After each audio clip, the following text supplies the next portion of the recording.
What is up, guys? Strike with Strike Gaming here, and what we're going to go over today is going to be something that I think will be really useful for you guys. I use this with all of my students. I think this is the best way to play League. I think this one concept elevates everybody's gameplay and immediately makes you a more controlled, more thoughtful, more analytical, and more aggressive player that can win more games.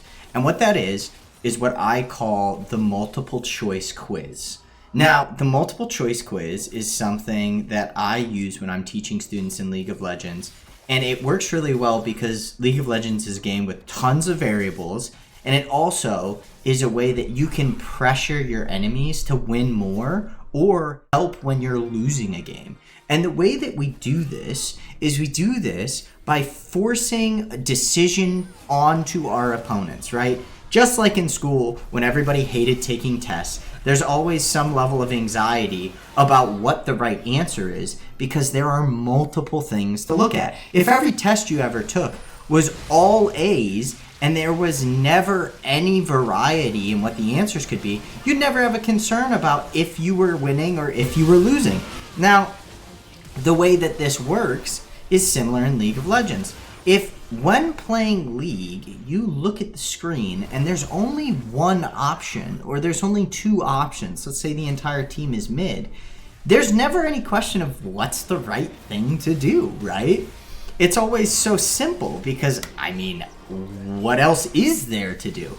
So with this, conceptually, as it translates to League of Legends, the multiple choice question is creating an environment within the game where you are making the opponent respond to multiple things. You can do this when you're behind. You can also do this when you're ahead. So what we're going to do is we're going to take a look at the plays happening in this game right now.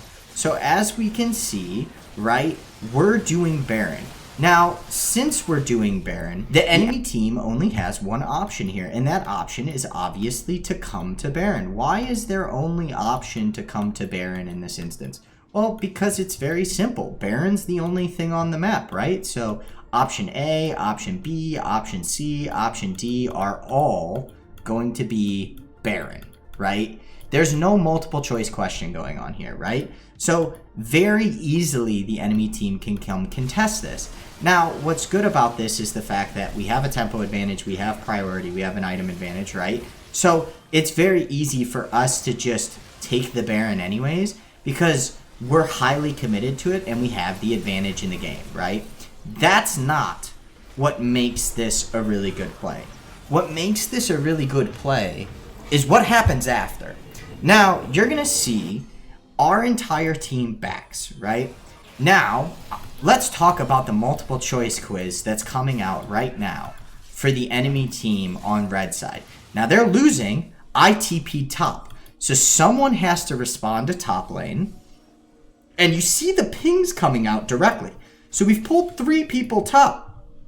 Likewise, at the same time, we have another lane pushing bot, and we have supers mid. So someone has to deal with mid, and someone has to deal with bot, and we have a Sona who preemptively has started clearing out the jungle vision, so they have to respond to jungle as well. So now you're looking at a team where they're pinging, hey, we need assistance mid.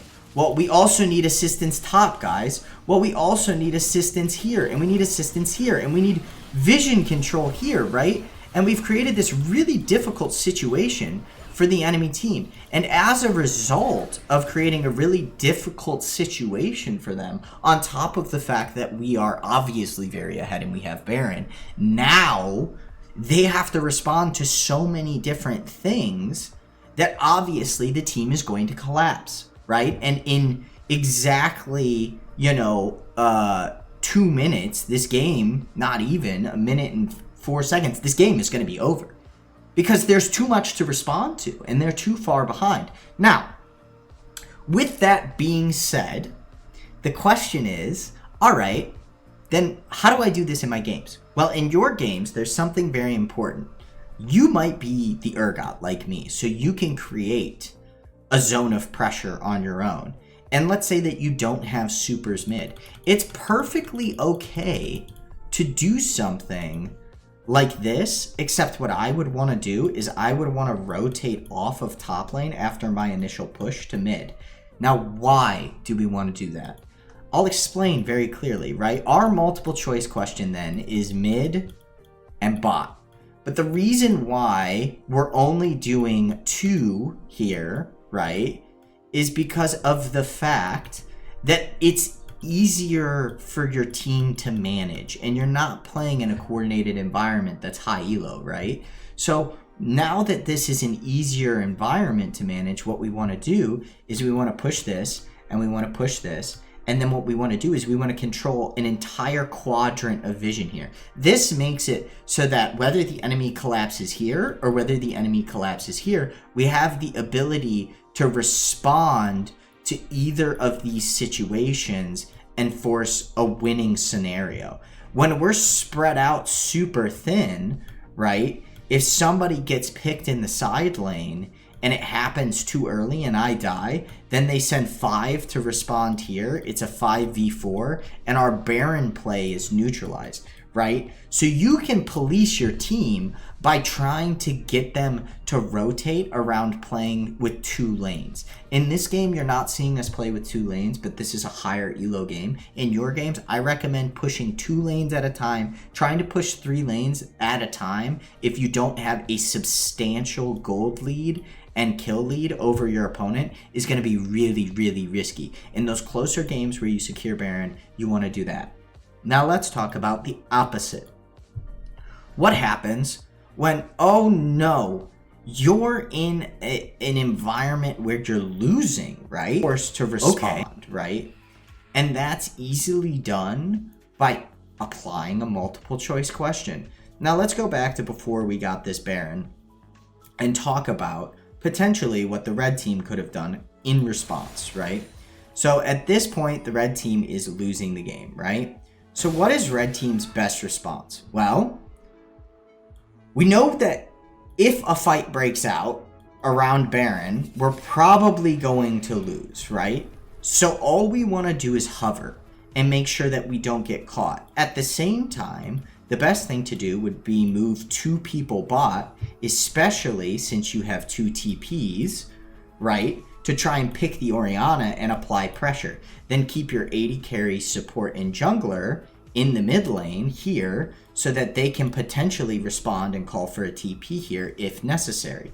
But because the red team is not applying a multiple choice approach, they're not applying any type of very decision making in this game, they end up getting caught in an easy play because for us it's just A, Baron, B, Baron, C, Baron, right? Because there's no variation in their play. And you could say, well, wait a second, Strike. That Kennen is top lane. This Kennen is trolling. Because in order to apply a multiple choice question to the opposing team that actually applies pressure, you have to be threatening some sort of objective. If this Kennen was here, maybe I'd buy it because he could threaten this tower and maybe threaten a flank. But at this point, at this stage, he's been completely neutralized. And the reason why is because we have set up the lane state so that we get to apply the multiple choice question and not him. Now, how did that happen, right? Let's go back and let's talk about how that happened. We pushed up a double stacked wave here.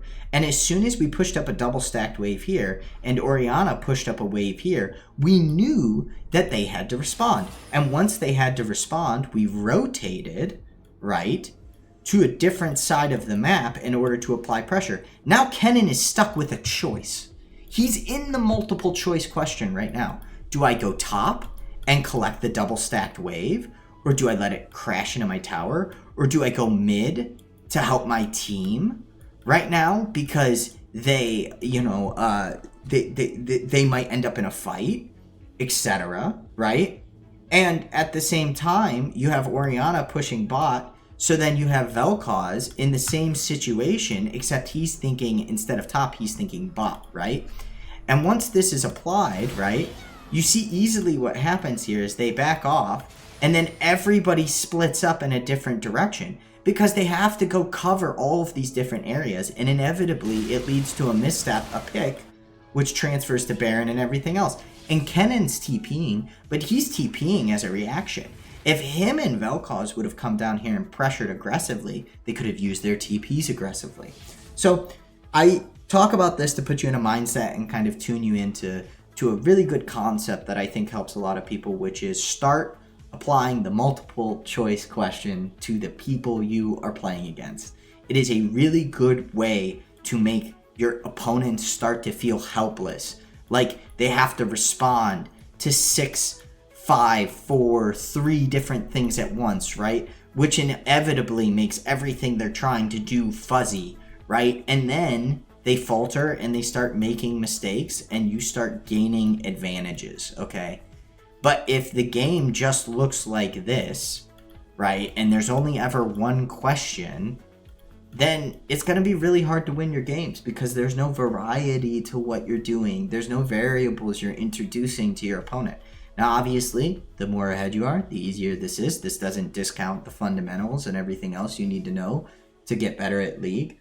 But at the end of the day, it will help you in terms of becoming a better player and also just winning more games. So I'm Strike, this is Strike Gaming, and I will see you guys in the next one.